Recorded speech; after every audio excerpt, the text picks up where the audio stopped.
Y hablando un poco del cambio en general de sociedad, también has comentado antes mucho de junkies, de no sé qué, de heroína en los 80, creo.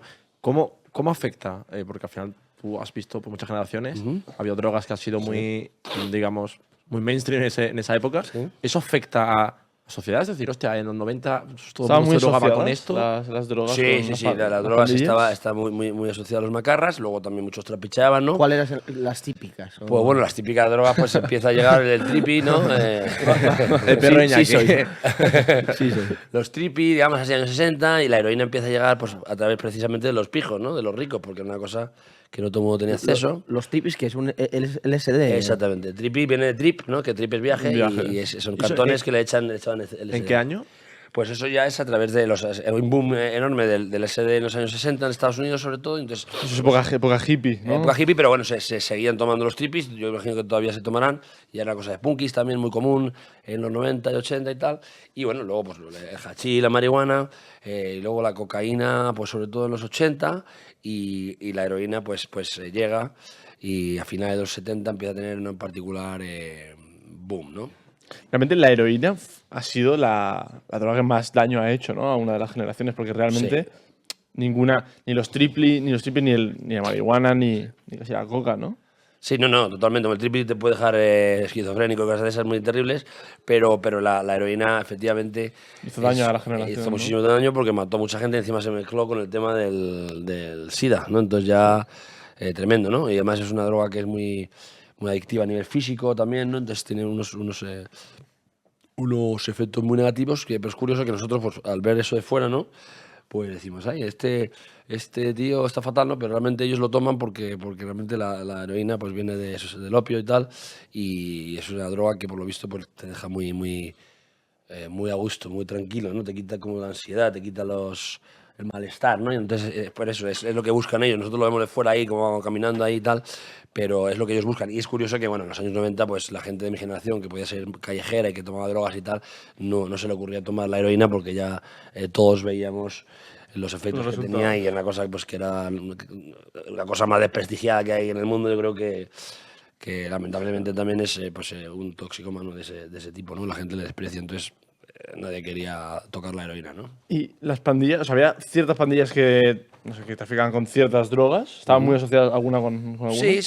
Las pandillas pues traficaban con distintas drogas. Luego es muy común lo de robarse la droga, robar la droga, ¿no? Porque si te roban la droga, pues no puedes denunciar.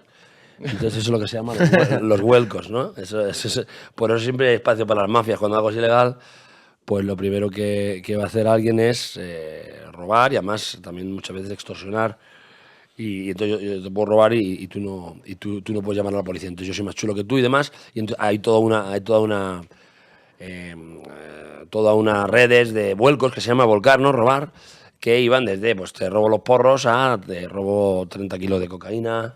Y entonces todo ese movimiento también es muy común, ese robar, además de traficar, ¿no? Pero vamos, tampoco es eso que de traficar a nivel de organizaciones como Estados Unidos, ¿no? Que dicen, pues los Crips o estas pandillas o tal, pues se dedicaba sistemáticamente. Aunque es verdad que también hay mucho, por ejemplo, los neonazis, hay muchos neonazis, acaban de pillar ahora uno, ¿no? El niño se llama, no me acuerdo, que vivía ahí en la esta de Cristiano Ronaldo, ¿cómo se llama? La finca esta. Finca. Pues les han cogido y esto es, pues...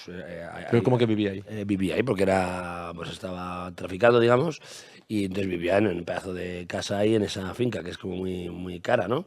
Y entonces sí que hay mundo también skinhead que se dedican a traficar con drogas, es un poquito organizado y tal, pero bueno, también otros skinhead que lo ven mal, pero bueno, existe también ese mundo del tráfico en el mundo ultra, o el tráfico entre los moteros, ¿no? Los Hells Angels, que antes eran centuriones, y también existe ese movimiento, ¿no? Ese tipo de cosas.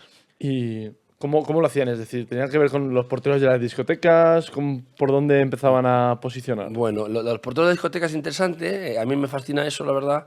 Los primeros que empiezan a llevar esas puertas de discoteca y a controlar la venta de droga dentro de la discoteca eran gente de primera línea de Falange.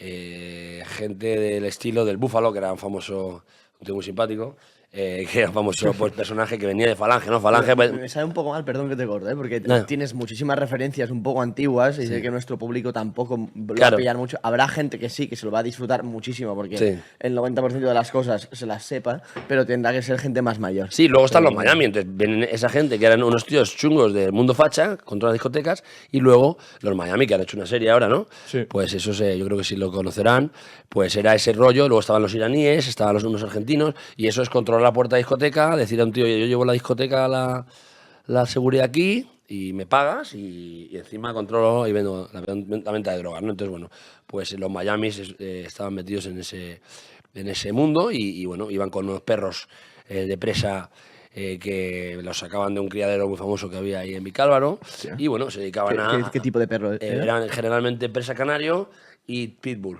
Entonces estos perros estaban entrenados y entonces iban achuchándole los perros a la gente para ellos imponerse, y luego había todo un mundo de peleas de perros en los cuales pues... ¿También aquí en Madrid? Aquí en Madrid, y había, pues, en Foncarral había un sitio y había gente que apostaba mucho dinero por ver qué perro ganaba la pelea.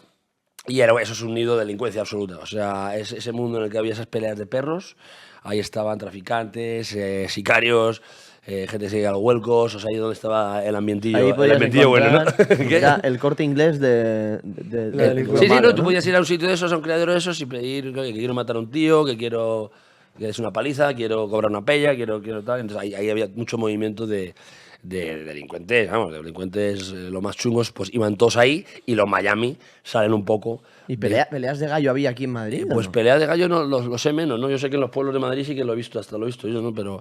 Pero los perros, la pelea de perros sí que ha habido, y había, digamos, unos más profesionales que otros, ¿no? Hay una serie de normas que se llaman cajún, por lo visto, en las cuales pues tiene que tener el mismo peso el perro. Si tú has apostado 12.000 euros, por ejemplo, antes de que empiece la pelea, si el perro no se ajusta a ese peso, pierdes el... Hay categoría, ¿no? Peso pluma de... Sí, sí, había como toda una serie de normas muy importantes, y ponen los perros uno contra otro, luego si no sale se acaba la pelea, y bueno, y morían perros, ¿no? A mí como me decía uno que es majete, y el tío, su tío, pues era el que llevaba todo este tema, decía, no, yo la verdad es que las peleas de perros yo solo he visto morir 2 perros, como si fuese el que le da un infarto y tal. Y dice, bueno, Claro, porque también los drogaban a los perros, entiendo. pues no lo sé bien, no creo que los drogasen necesariamente, ¿no? Son perros que están entrenados desde No le hace pequeños. falta, yo creo.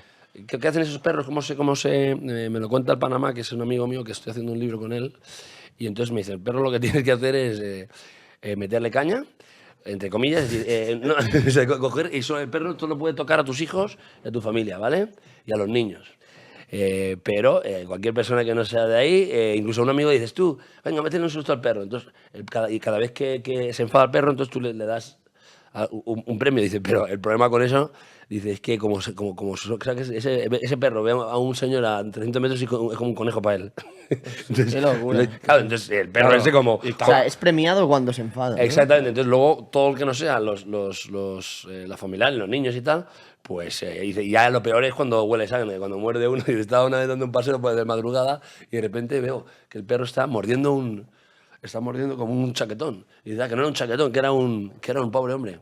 Era un hombre. Y entonces, claro, le hizo sangre y bueno, le llega a coger la cabeza y lo mata. O sea, eso es un perro que son perros de presa ahí, que tienes que ver la foto del perro ese, y son perros que son unos perros grandes y que son unos perros que son tremendos. Así, ¿no? Y a día de hoy eso sigue. Está mucho más Yo creo que escondido, eso se puso supongo. muy de moda. Bueno, ahí en Fuencarral, donde la de Nude Project, ahí por las noches hacen unas peleillas de perros. Pues lo de los perros, imagino que todavía habrá, a lo mejor menos nivel, porque la policía lo ha intervenido mucho, pero muy interesante cómo los perros se pusieron muy de moda todo este tema de los pitbull en los años 90, y cuando tú eres malote llevabas un pitbull y tal, ¿no? Con el Pedro Gómez, te ibas a fumar un porro a pasear la perra, no sé por qué siempre llamaban perra, pero era muy típico decir, voy a pasar la perra. Y entonces, bueno, estos animales tuvieron mucho éxito en los años 90. De hecho, cuando yo era pequeño, el que era malísimo era el Doberman, el boxer. Luego era el famoso Rottweiler, ¿no? Que se comían niños en Inglaterra. Ya, entonces, ya posteriormente, a principios de los 90, ya empieza a tener mucho éxito el Pitbull, que es, digamos, el que ha quedado como el más... Todo American Stafford, todo este tipo de perros de presa, ¿no?